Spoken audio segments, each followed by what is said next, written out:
Sneetches and Other Stories by Dr. Seuss. The Sneetches. Now, the star-belly Sneetches had bellies with stars. The plain-belly Sneetches had none upon theirs. Those stars weren't so big. They were really so small. You might think such a thing wouldn't matter at all. But because they had stars, all the star-belly Sneetches would brag. We're the best kind of Sneetches on the beaches. With their snoots in the air, they would sniff and they'd snort. We'll have nothing to do with the plain-belly sort. And whenever they met some, when they were out walking, they'd hike right on past them without even talking. When the star-belly children went out to play ball, could a plain-belly get in the game? Not at all. You only could play if your bellies had stars, and the plain-belly children had none upon theirs. When the star-belly Sneetches had frankfurter roasts, or picnics, or parties, or marshmallow toasts, they never invited the plain-belly Sneetches. They left them out cold in the dark of the beaches. They kept them away, never let them come near, and that's how they treated them year after year. Then one day, it seems, while the plain-belly Sneetches were moping and doping alone on the beaches, just sitting there wishing their belly had stars, a stranger zipped up in the strangest of cars. "My friends," he announced in a voice clear and keen, "my name is Sylvester McMonkey McBean. And I've heard of your troubles, I've heard you're unhappy, but I can fix that, I'm the fix-it-up chappie. I've come here to help you, I have what you need, and my prices are low, and I work at great speed, and my work is 100% guaranteed." Then quickly Sylvester McMonkey McBean put together a very peculiar machine, and he said, "You want stars like a star-belly Sneetch? My friends, you can have them for $3 each. Just pay me your money and hop right aboard." So they clambered inside. Then the big machine roared, and it clonked and it bonked and it jerked and it burked and it bopped them about. But the thing really worked.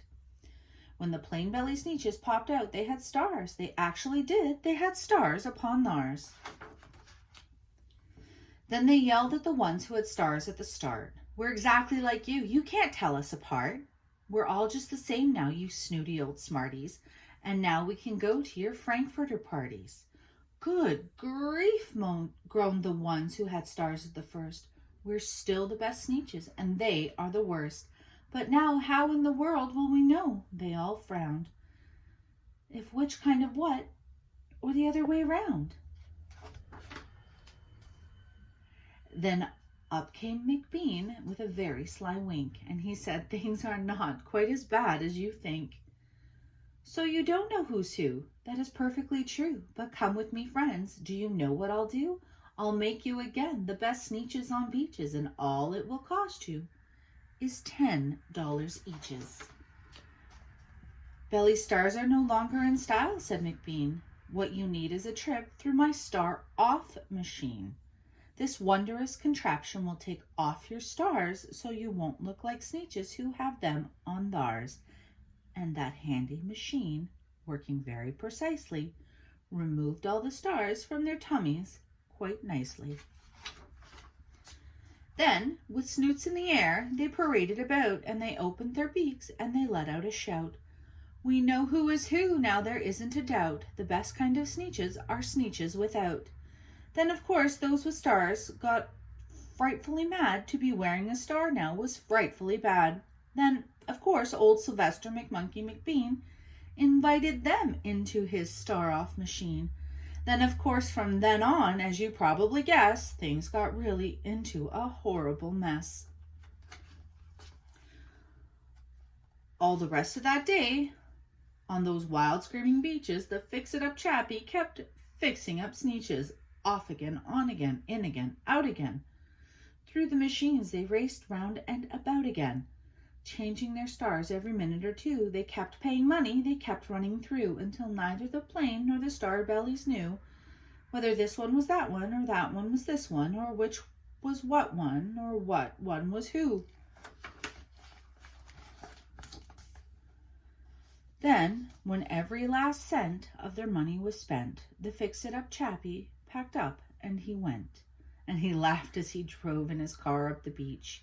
They will never learn. No, you can't teach a Sneetch. But McBean was quite wrong. I'm quite happy to say that the Sneetches got really quite smart on that day. The day they decided that Sneetches are Sneetches and no kind of Sneetch is the best on the beaches. That day, all the Sneetches forgot about stars and whether they had one or not upon theirs.